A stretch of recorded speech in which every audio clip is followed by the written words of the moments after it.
All right. Well, joining us this morning is Emily Ryan with Copper State Consulting. Good morning to you. Good morning. Nice to see you both. Hi, Nice Emily. to see you as well. Good morning to you. Cleveland's my hometown. That's why I'm kind of building My up. dad is from Cleveland. Really? Whereabouts, you know? Garfield Heights, I believe. Well, sure. But a very long time ago. Well, we have a story later this morning on the show about students from Garfield Heights. You'd be surprised what they're doing for the convention. And, of course, Garfield Heights was named after the 20th President of the United States, James A. Garfield. We'll talk about that Look later. At that. Some Cleveland trivia for you. How about that? Had no extra. So, what do you think we can expect out of this RNC? Well, it's really going to be, you know, this is the Republicans' chance to have their big pep rally.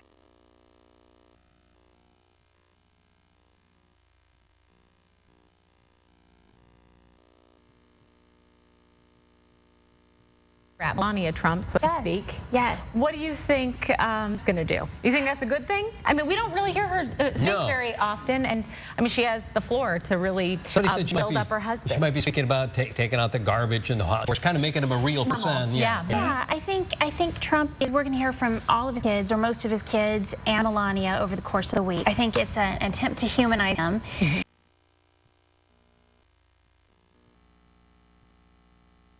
It will be interesting. Thank you, Emily. Thanks so much. Great seeing you.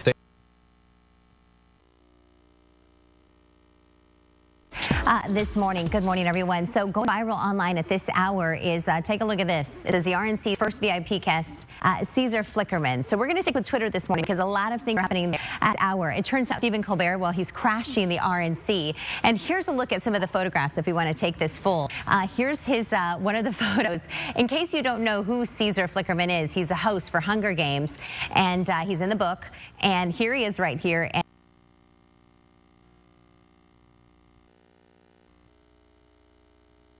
names previously rumored to address the delegates, such as Tim Tebow and Don King, will not speak at the convention. And of course, I know Rick and Andrew, you guys just spoke about Melania and of course about Ivanka as well. Something that I read just moments ago was that Ivanka's kind of expected to be Trump's kind of gold card, you know, or wild card, if you will. That they're hoping will soften him a little bit.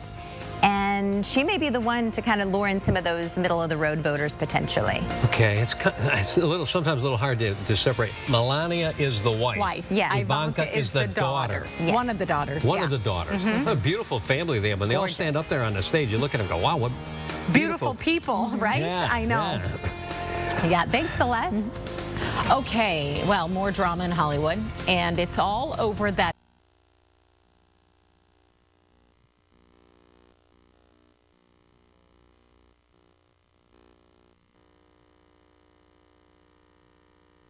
Fresh from the grill.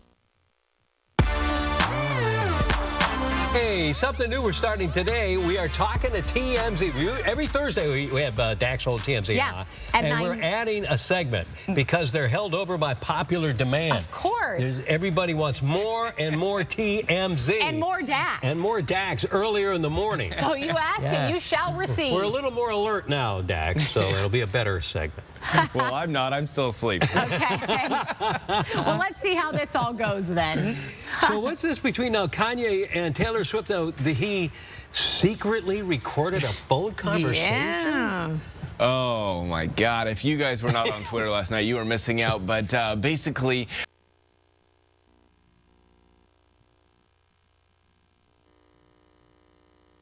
talking about it today, and it is quite a juicy topic. Oh, yeah. I can't believe, like, you know, they had put their little tiff to rest, and then apparently they were kind of friends, but clearly you're not if you're you know, recording a phone conversation, because you obviously have an ulterior motive to use that later and just to protect yourself. I don't know. It just seems weird. Hollywood is weird. It is weird. And you know what I have to say, you know, on Taylor's side, she put out an Instagram post that basically went through the whole thing, and she said, look, you know, this was kind of character assassination on Kim and Kanye's.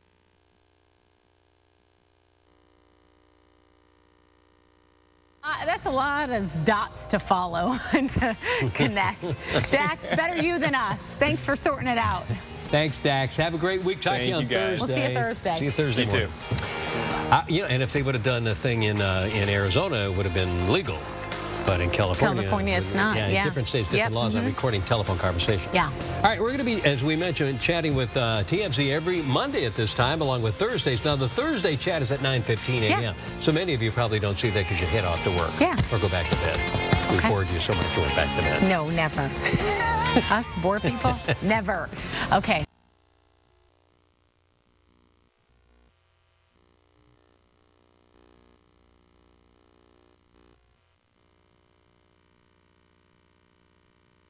Get up to a $5,000 bonus on select.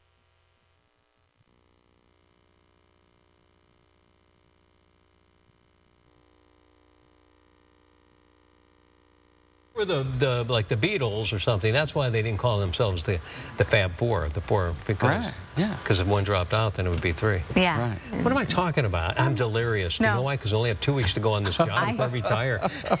These could be some of your best shows ever, Rick. I don't know. Right?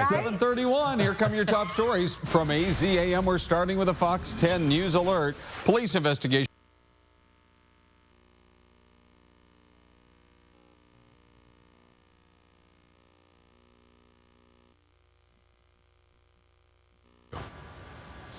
A wildfire burning up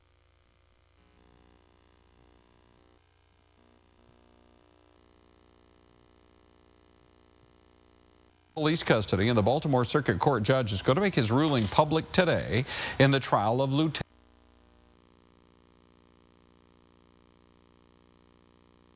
That we are talking about, a giant hole along the side of that roof. Firefighters telling us the second floor took on some serious damage as well. For the most part, it was contained to that second floor. Didn't really travel too much to the first floor, but we are talking about a lot of damage. You could really see. For over 200 years, the stock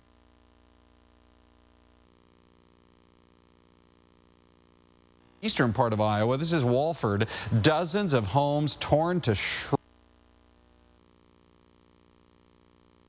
Man, he goes downstairs apparently and saw, or heard, I should say, an alarm, heard a radio blasting that hadn't been on previously. That is when he notices, and so does his wife, that smoke and flames, and they, of course, get themselves out very quickly. But I want you to take a listen to what that woman had to say. There was just a really loud, like, clap. It shook the house, like the loudest one you would think of, and the radio came on, and we just kind of checked things out. My husband's flipped a switch, and one of them didn't come on, and so we just kind of checked the house out and started to smell burning, basically, and so some serious damage there, but the good news is everyone was okay. Back to you guys. Mark, thank you. Now to the search for a serial killer here in Phoenix. This guy is still out there. Let's give you a look at the latest sketch sent to us from police, created with the help of witnesses. Police say this man is linked to 7 murders. Among the victims, a mother and her daughter, Stephanie and Malaya Ellis. Their family members are struggling to pay for funeral costs as well. So they held a breakfast fundraiser yesterday at an Applebee's in South Phoenix. Back on June the 12th, police say the serial shooter randomly chose this mother and daughter as victims. Malaya died